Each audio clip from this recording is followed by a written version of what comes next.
What's up, everybody? It is True Sage, and of course, as always, it is FNAF True Sage.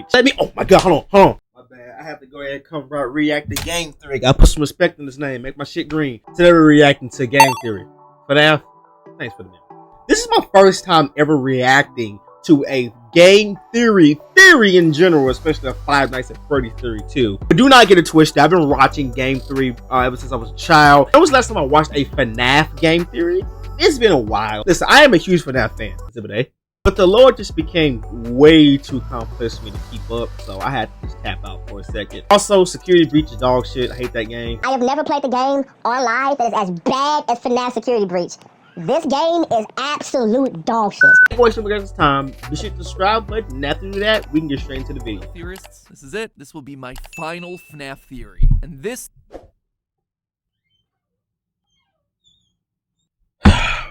I don't know if I'm gonna be able to make it through this video or not. Oh, fuck. Where'd the times go? This time, I mean it. Where'd the times go, man? I don't know. This a new Game Theory intro? Oh, you got a special FNAF intro. That's kind of cool. The end is nearly at hand. The pieces are in place for you. You missed it last week. Look for the green. And remember everything I taught you. Remember, dates are important. Remember the... Hurry, time is running out.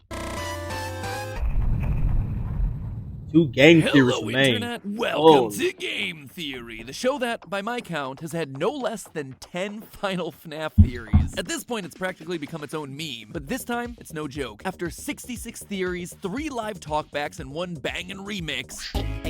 Exotic Butters. Make that 2. He made a remix of Exotic Butters. Today, I end my coverage of Five Nights at Freddy's. After this, there's only one final game theory, and then the curtain closes on my time as host, and Tom will have to step into the spotlight.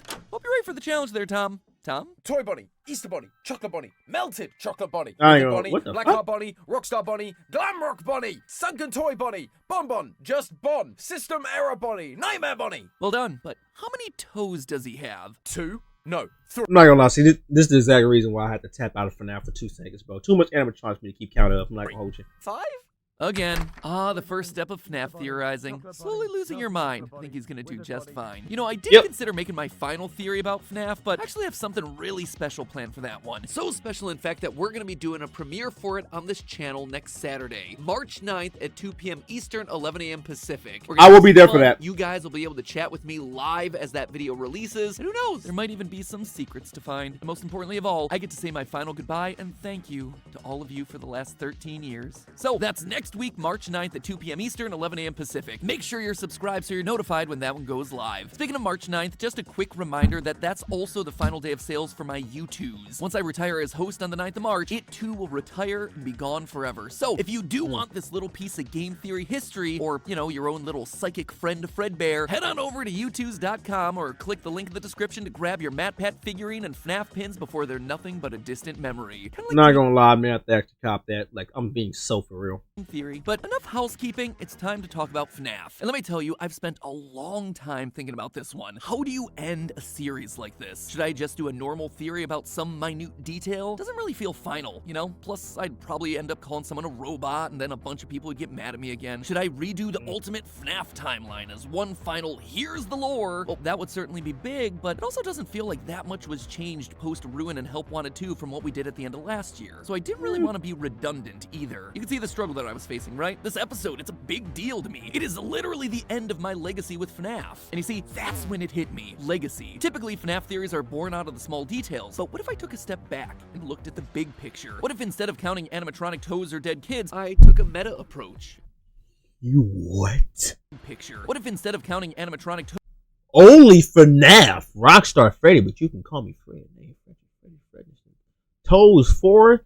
50, I ain't gonna hold you. $15 a month for only. See, if it was talking about like 5 to 6 toes, maybe I can go ahead and vote $15. Dead kids, I took a meta approach and just looked at the entire legacy of FNAF. I'm sure we're all familiar with the butterfly effect, right? The idea that a butterfly flapping its wings could cause the smallest of changes in the air, which could potentially lead to a tornado forming. Well, the term actually comes from the research of meteorologist Edward Lorenz, who, back in 1963, decided to round some numbers in his data. He condensed one variable from 0.506 0.127 to just 0.506. And yet that tiny change right there completely threw off his computer's weather models, transforming sunny skies into violent storms, hence the whole tornado thing. This realization that small changes in data could yield such tremendously different results ultimately threw off science's entire understanding of nature. Before Lorentz, people thought that the universe could ultimately be predicted. Sir Isaac Newton back in 1687 famously believed in the clockwork universe, the idea that the parts of the universe worked like a machine, and that eventually if you understood how the parts worked, you could predict practically anything. French mathematician Pierre-Simon Laplace actually said basically the same thing. Eventually we would get to a place where nothing would be uncertain. And yet Lorentz... Hold on. Motherfuckers was that confident they could predict the universe?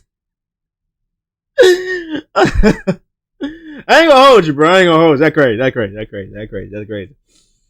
That's crazy. Us that one small change, one minor mistake or estimate or imprecise measurement in a complex system could have a domino effect at a massive scale, resulting in changes that you would never see coming. For example, in 1928, Alexander Fleming discovered that there was mold in his petri dish, but rather than just throwing it away or cleaning it up, he decided to study it, which then led to the discovery of penicillin, a life-saving antibiotic that could be used to treat meningitis, pneumonia, gonorrhea, syphilis, blood poisoning, and many others. Or if you want another example, you have the explosion of hip-hop music largely owing its origins to a random lightning strike in New York City. In 1997, a bolt of lightning put the city of New York into a 25-hour blackout. So what do you do for all that time that you're stuck in the dark? You loot and pillage, baby. New Yorkers started to ransack storefronts, including music shops full of instruments and supplies. Suddenly, expensive DJ equipment was in the hands of young aspiring musicians eager to experiment with hip-hop, which was a new genre of music just hitting the local scene. And thus, hip-hop was truly able to thrive. I never knew that. From the foundations That's crazy. of medicine and music to even stuff as extreme as the origins of both World War I and II. Why do I bring all this serious stuff up in relation to Spooky Bear Game? Because FNAF is one of those rounded variables. One decision by Scott Cawthon reshaped gaming, and you... I know. World as we know. Before I even say anything, I do know that Scott Cawthon was about to stop making games in general, right? But he gave it one more try to try to see if it can work. And that game was FNAF, and you saw what happened. If Scott Cawthon would have just flat out been like, you know what, I'm done, I quit doing game design. Know it. And that's not an exaggeration for effect. One man's decision to not give up, to try again in the face of rejection and adversity, literally shifted billions of dollars of the economy and affected hundreds of millions of lives in ways that are incalculable. And that is what I wanted to call attention to in my final FNAF theory. FNAF shows us that by not giving up, one person can have a profound effect on the course of history itself. I feel like the origin story of FNAF's been talked about to death, but just to set the stage here, despite hitting it big with FNAF in 2014, its creator Scott Cawthon had been making games at that point for 20 years, since 19... Damn! And yet, I didn't know he was making games for 20 years! I did not know that, dude. even in those earliest days, you can tell that Scott had a fascination with creepy robots, working their designs into projects like the sci-fi Ifer Moon and the religious Pilgrim's Progress. Even this incredibly rudimentary RPG Legacy of Flan has a final boss that has what looks to be the first appearance of what would eventually evolve into the Mangle. But despite producing a lot of games, none really ever caught the public's eye. And then came Chipper & Sons Lumber Company, where initial reviews, what few there were rough. And as the story goes, it was the reaction to James Stephanie Sterling that would change the course of Cawthon's career forever. Thank God for her. It's just all over the place, and that thing looks like it's gonna kill your children. I imagine the phrase, "kill me," is stated over and over again in the world of Chipper and Sons. Oh, they're robot beavers. That's not good. I think he's the only living thing in this world. This repeated criticism, plus the lack of financial stability, brought Scott down to his lowest. Ready to quit games, he decided to try one final time and lean into the thing that had been leveled at him time and time again, the creepy robotic animations. And thus, Five Nights at Freddy's was born. And that right there— Okay, I gotta be honest with you. Like, I didn't want to say it. I didn't want to say it, but since you said it for me, I did try playing some of Scott Cawthon games before Five Nights at Freddy's, and I can kind of see why the shit didn't work out the way I did. I'm just saying. That's gonna act as our nexus point, the one flap of a butterfly wing, the decision to make a final game instead of just giving up. Now, let's see how it all maps out from there. Let's start with just the obvious downstream effects of this. That one game, over the course of the last decade, has spun off into 12, which honestly, I've never truly sat down and processed. But believe it or not, there are 12 of these things, depending on how you count them. The entire franchise has sold 9.9 million copies on Steam alone, which in total has an estimated revenue of $94 million. And that's not even including the console and mobile ports or the number of microtransactions for FNAF AR, which itself had over 40 million downloads. It's also worth pointing out that of the $94 million, 55 million of that was just from Steam sales of Security Breach, because that one was actually at full price as opposed to all the others, which were either free or a couple of bucks. And while the first 4 FNAF games were entirely a one-man job, the rest have included voice actors, composers, entirely separate game studios like Steel Wool and Illumix. Even to this day, we're seeing this continue with studios like Megacat, who up until now have been focused on releasing games on retro consoles, very niche market, but that made them perfect to create the retro-style pixelated FNAF game. You didn't even talk about the FNAF movie yet.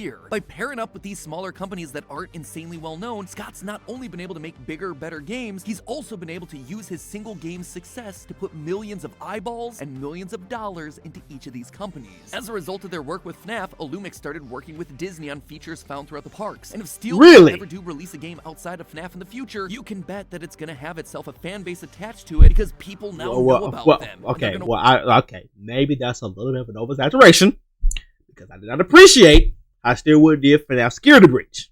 Okay, so some fans might be affectionate. I won't be one of them, but let's continue. Want to see what other work they can do. So that's on the game side, or at least it's on the official game side. But stopping there would be overlooking the much bigger impact FNAF has had on the games that haven't even been released yet. This one series inspired a whole new generation of game designers unlike any game that's ever really come before. All of them cutting their teeth on a genre that exploded in the mid-2010s, the FNAF fan game. Five Nights at Treasure Island, Five Nights at remember that one. I remember that one. Oh my god, all these Glitched Attraction, Bloody Nights, Juniors, Day Shift at Freddy's. Bro, so many good FNAF fan games. I could go on and on and on for days. Some of these were just for the memes, others were more serious attempts at making games inspired by FNAF, and many of them were just taking the world that Scott had created and broadening it outward into the game that they wanted to see made. If you go onto Game Jolt, you'll find thousands of fan games, and I do mean thousands. If you search just for FNAF and select games, you're presented with 36 games per page and 277 pages available. That is 9,961 games that are tagged using FNAF. And if you're sitting there thinking, hold on, the math there doesn't add up, you're right, good noticing. That's because I had to remove 11 of Scott's own games that were posted on that list. Though, I'm pretty sure that there are some out there who'd like to pretend that FNAF World was a fan game. Each and every one of those 10,000... Not gonna lie to you. I played FNAF World for like 2 seconds, and I said, with all due respect, Mr. Cawthon, that shit is ass. 1,000 fan games. Respectfully. Sometimes several. And well, yeah, many of those creators are likely never going to pursue game design full-time. There are some who will, either independently or as part of a bigger studio, going on to have their shot at creating their own mega franchise, their shot to transform the industry. And already you can see that some of these devs are finding success, to the point where many of them have created multiple different games at this point, turning their fan projects into full-on franchises of their own. And all of this is without even mentioning the Fanverse initiative, where Scott invested money and resources into some of the most promising projects to help those fledgling businesses grow. Now, the success of that one is up for debate for various reasons, but the point ultimately stands. Five Nights at Freddy's has been directly and indirectly involved in the rise of a new generation of game developers. Developers that, just now, 10 years later, we're only starting to see get to a point where they're really influencing the wider gaming landscape. Except gaming, it's already seen a massive shift coming off the heels of FNAF. Prior to FNAF's release, if you took a look at any top 10 list about horror games, it would have been filled with games like Outlast, PT, Amnesia, games that leaned hard into psychological horror and sometimes graphic gore. FNAF, though, was different. While other horror games used the classic horror trope of not knowing what the monster looked like, relying on the audience's mind to fill in the blanks of what might be lurking in the shadows, FNAF put the monsters front and center, allowing them to be the star of the show like we see in movies like Friday the 13th and Halloween. This allowed FNAF games to be much more thumbnail friendly and easier to sell online compared to the spooky dark hallways or overcomplicated monster designs that dominated the horror space in the past. Mix in the more family-friendly scares of Freddy and the gang, and you've got yourself a brand new subgenre of content, mascot horror, as dubbed by YouTuber John Wolf. This genre took old nostalgic locations and filled them with brightly colored killers brought to life through some weird experiment or trauma. Bendy and the Ink Machine, Poppy Playtime, Rainbow Friends, My Friendly Neighborhood, Hello Neighbor, Baldi's Basics, Choo Choo Charles, Amanda the Adventure. Okay, first of all, I played like half these on my stream. I didn't even know that Hello Neighbor was kind of FNAF related, but I guess sure. Of course, Carton of Ban.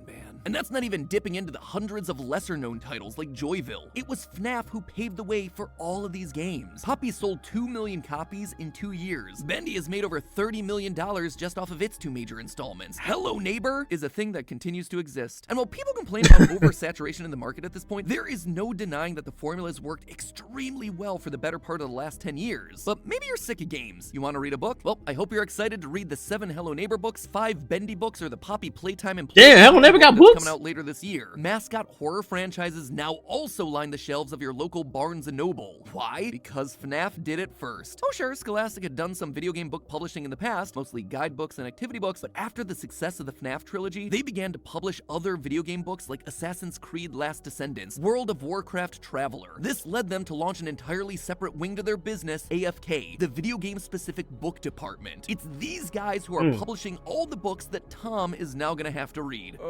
Now, it's impossible to know for certain that FNAF was the reason for all this, but given it was often shown at the top of articles for this new publishing arm at launch and has sold 9 million books to date, with an average book price being about $10, that is $90 million infused into the historically struggling print publishing business. It's no wonder the first 6 rows of their website are dedicated to FNAF. But without AFK, it's easy to imagine a world where these other mascot horror games didn't get that chance, and all those writers who've now been able to make a living off of these franchises wouldn't be recognized like they are. I mean, take for instance Andrea Wagoner, who wrote the vast majority of Fazbear Frights and Tales from the Pizzaplex stories. She's now getting DM'd by fans asking for lore clarifications, something I'm sure she never anticipated while working on her past writing projects, like her dog how-to book, Dog Parenting, or Alternate Beauty, the story of a big girl with big dreams. Her words, not mine. The same thing is now happening with another struggling industry, movies. After spending 8 years in production hell, losing directors, struggling with studios, and trying to nail down a script, Blumhouse eventually took the chance on FNAF, making the movie on a $20 million budget and earning back nearly $300 million. It earned $300 million back? That's crazy. Taking strong notice of that when they are struggling to get butts in seats, you are wrong. You think it's a coincidence that 2 months after FNAF's release, Bendy announced his big screen debut? And while a Poppy Playtime movie was already in the works with Studio 71, I can almost guarantee conversations with studios around it have shifted in the aftermath of FNAF. And who knows what other mascot horror games might end up with movies down the line. And not only is it getting indie game movies greenlit, it's also reshaping film studio priorities. As they continue to fumble around in the dark, struggling to find ways to compete with online content, I've literally had conversations with people in the film space about how they're trying to tap into that FNAF audience, that online community. The success of this one film will be shaping the types of movies that get made and how they look moving forward. I guarantee it. But while movie releases mean big bucks for big studios, the economic ramifications go way beyond just extra cash in the pocket of Jason Blum. The FNAF movie was shot in New Orleans, which, since Hurricane Katrina, has been an economically depressed part of the country. Now, I didn't know this at the time, but from speaking to local actors and business owners while I was down there filming last year, I learned that New Orleans actually has a long history in film production. When the state government of Louisiana first introduced tax breaks for film productions back in 2002, over 1,000 projects happened down there in the span of 7 years. Those productions created jobs, hired locals, and brought millions of dollars back into the city. However, pre-COVID, those incentives were rolled back, and productions have now started to move to other places like Georgia. That's why so many of the local actors and business owners I spoke with while down there were eager to see the FNAF movie in town. By shooting in New Orleans, a huge chunk of that $20 million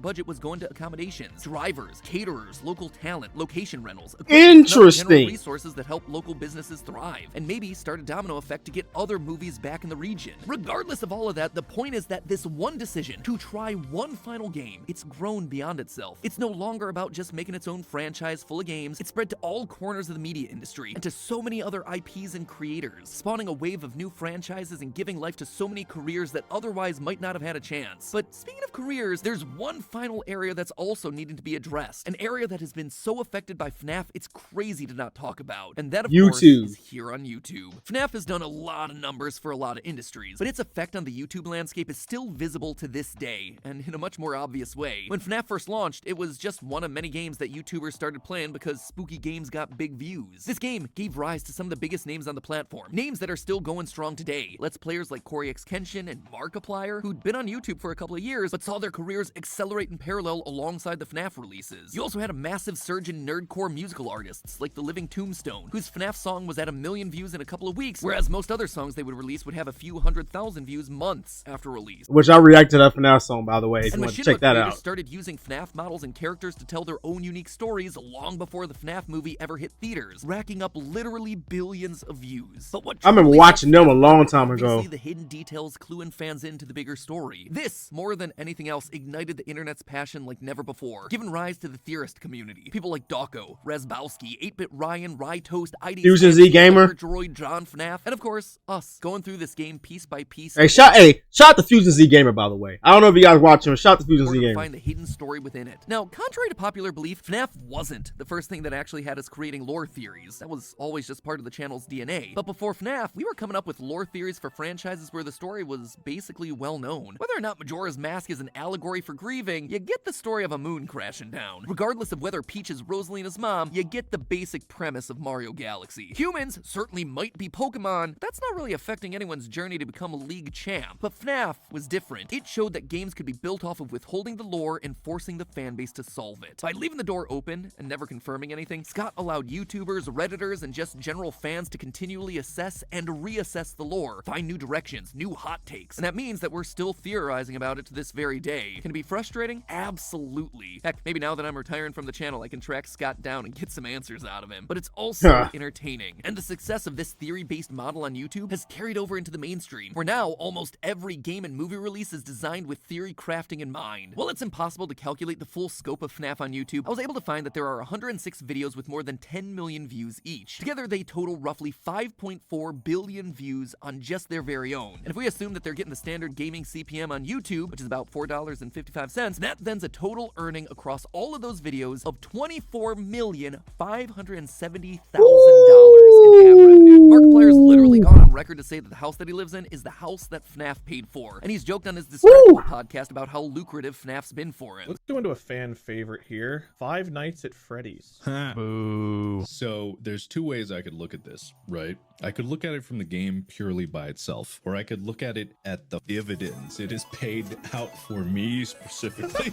And that's put him in a position to pursue bigger and loftier projects like the With Markiplier series, and now his movie Iron Lung. One half of the Living Tombstone, Sam Haft, is now writing songs for internet sensations like Has Been Hotel. YouTubers like He writes songs for Hashin Hotel. Why did I not know that? FNAF and Rytoast, they've been able to go full-time with YouTube, all thanks to FNAF. And heck, look at us. Because of FNAF, we've thrived. We've been able to grow our team, give jobs to dozens of people, and perhaps best of all, we've carved out our own platform that allows us to turn the spotlight onto a next generation of creatives, to make us tastemakers in the space that are able to pay it forward, to make you aware of projects that you should be playing and watching, from Cooking Companions, to The Man in the Suit, to Shipwrecked 64, Welcome Home, Mandela Catalog, Walton Files. The list goes on and on and on. In short, FNAF created an ecosystem where new IPs can thrive, a virtuous cycle that benefited itself, to be sure, but also had a halo effect on dozens of other franchises looking to get attention. And all of this is without even mentioning other trickle-down effects. Our large platform allowed us to run charity events like St. Jude, paying that blessing forward to help doctors and hospitals working on treatments for childhood cancer, where of course, Scott himself was a sizable and direct contributor year after year. There are also dozens of other charity events coming from creators like Dawko, Markiplier, Jacksepticeye, Rytoast, John FNAF. Not only have these events been able to raise tens of millions of dollars for various organizations looking to do good work in the world, hopefully those events in turn inspired others, you out in the audience or other creators, to adopt a spirit of generosity and giving in their own lives. And again, it all comes down to this one decision. One guy who, in the face of adversity and criticism, chose not to give up. That is the millions of people and billions of dollars affected by that one Spoopy Bear game. Thank you, Scott. Thank you for all of that. And while all of this is cool and impressive and inspirational, it's also overwhelming, right? You look at the impact that a decision like this can have, and you feel like you can never live up. I know that's how I feel sometimes. But remember, it's all about small decisions making a domino effect. Just being kind to someone else, saying something nice, holding a door, listening to someone's problems, making them laugh. All of those are seemingly small things that can make a massive difference in the way someone's day's going. And that, to me, has always been the power of these channels. They're a place to learn a little something, a place to brighten your day in some small way, which then you can pay forward to other people in your life. And that positivity, it spreads. It spreads and creates real massive change. That to me, honestly, is the hardest thing about leaving these channels. Losing that chance to be a force of just a little bit of good in your life. But you know what? I'm not done yet. I'll see you one last time next week, March 9th at 2 p.m. Eastern, 11 a.m. Pacific, as I celebrate with you one final time as a theorist community. Until then, as always, remember, it's all just a theory. A game theory. Thanks for watching. That's real. That's real. That's real. I mean, FNAF has definitely impacted my life too. I was a fan of FNAF literally when it first came out. Playing FNAF and watching Markiplier play FNAF in August of 2014, which was the exact month it initially released. The moral of the story is that don't give up. You never know what's possible by just applying a little bit more effort to whatever you have the hopes and dreams set to. That's crazy. That was Matt Pat's final theory on FNAF, man. It just all rounded up. It's just beautiful, dog. I definitely be reacting to whatever theory Matt Pat has next. So let me know in the comment section down below. How long have you been a fan of the FNAF series? Why you not hit the subscribe button? Does this help me, but it helps you too. Why? Because you never know what the small things could affect. If you guys did subscribe to me, I appreciate it a lot. If you guys didn't, you missed on the butterfly effect. I'm out here, y'all keep it easy, and I'm gone. Peace.